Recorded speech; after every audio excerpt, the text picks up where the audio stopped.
নমস্কার বন্ধুরা, আমি শর্মিষ্ঠা। আমি আপনাদের কাছে আবার একটা নতুন রেসিপি নিয়ে চলে এসেছি। তো আজকে আমি বানাবো আলু পটলের তরকারি।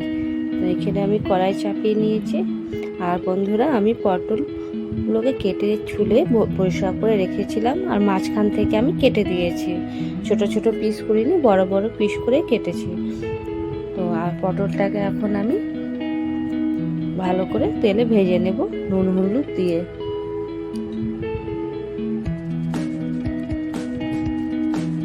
একটু নুন দিয়ে দিলাম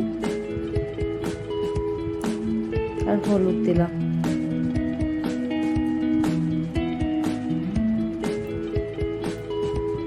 দিয়ে ভালো করে নাড়িয়ে চাড়িয়ে ঢাকা দিয়ে আমি ভাজবো বন্ধুরা, যতক্ষণ না সিদ্ধ হয়। আর একটু আগুনটাকে সিম করে ভাজবো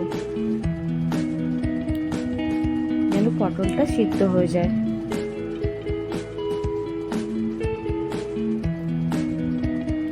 এখানে আমি কিন্তু গোবিন্দভোগ চাল নিয়েছি বন্ধুরা, এটা আমি এখন জলে ফুলিয়ে দেবো 5 মিনিটের জন্য।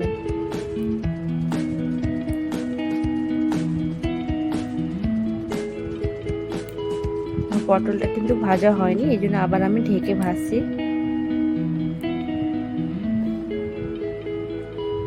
পটলটা কিন্তু দেখেন এখন সিদ্ধ হয়ে গেছে, লাল লাল করে ভাজা হয়ে গেছে বন্ধুরা। এবার আমি কিন্তু পটলটা সব তেল থেকে নামিয়ে নেব।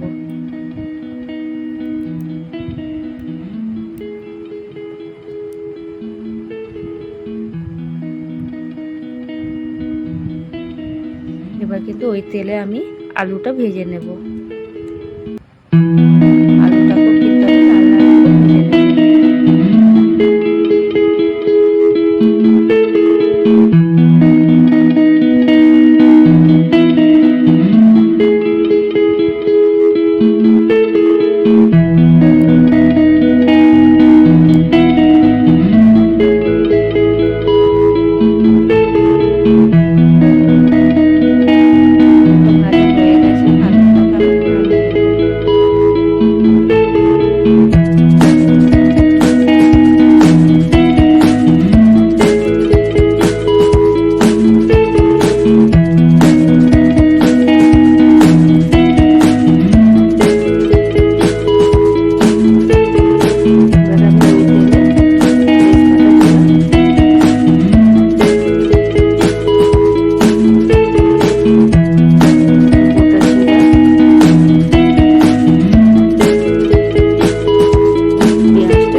জিরা গুঁড়ো, ধনে গুঁড়ো,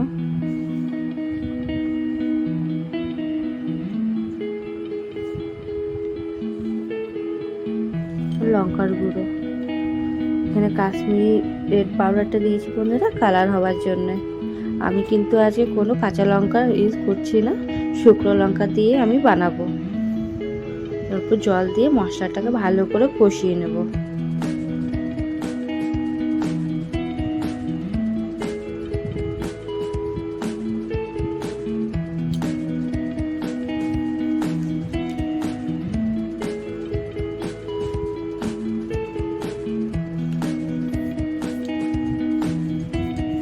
উপর থেকে একটা টমেটো দিয়ে দিলাম, দিয়ে ভালো করে এখন আমি মশলাটাকে ভাজবো।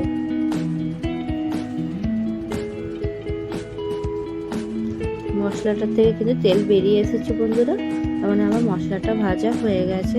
উপর থেকে আমি আলুটা দিয়ে এখন মশলার সাথে ভালো করে নাড়িয়ে চাড়িয়ে কষাবো।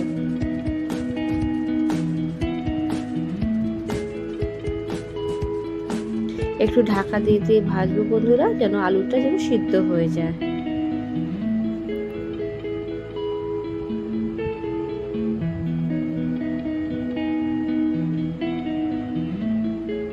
এরপর পটলটা দিয়ে দিলাম, পটলটা দিয়ে ভালো করে নাড়ি চাড়িয়ে কষাবো। এখন 5 মিনিট থেকে 10 মিনিটের মতন ভাজবো।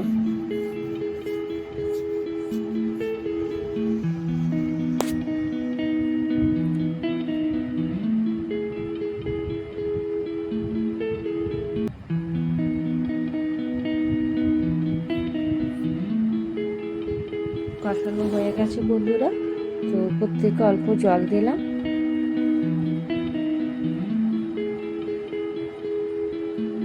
এরপর আমি ঢাকা দিয়ে 5 মিনিটের মতন রাখবো সিম আগুন করে।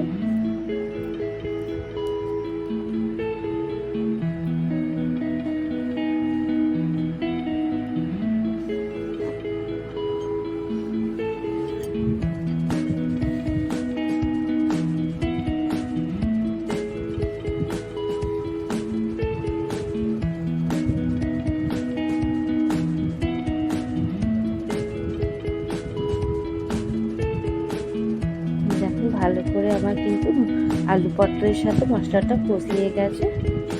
এরপর আমি অর্ধেক গ্লাসের মতন জল দিলাম।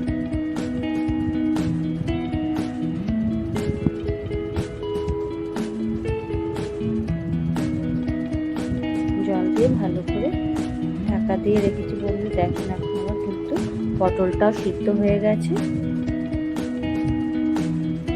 আর আলুটাও সিদ্ধ হয়ে গেছে বন্ধুরা।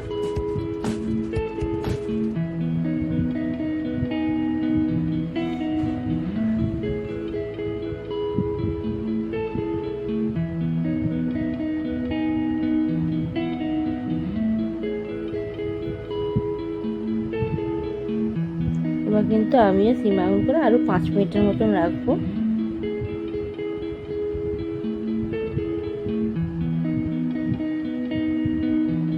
আমার কিন্তু তরকারি থেকে পুরো তেলটা ছেড়ে এসেছে।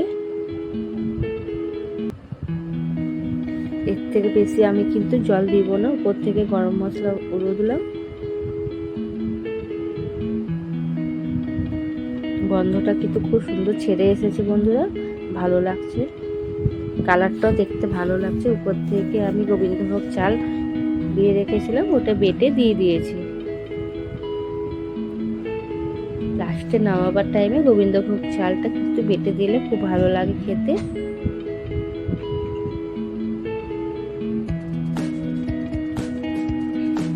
আর এই তরকারিটা কিন্তু একটু মাখা মাখা টাইপেরই হয়।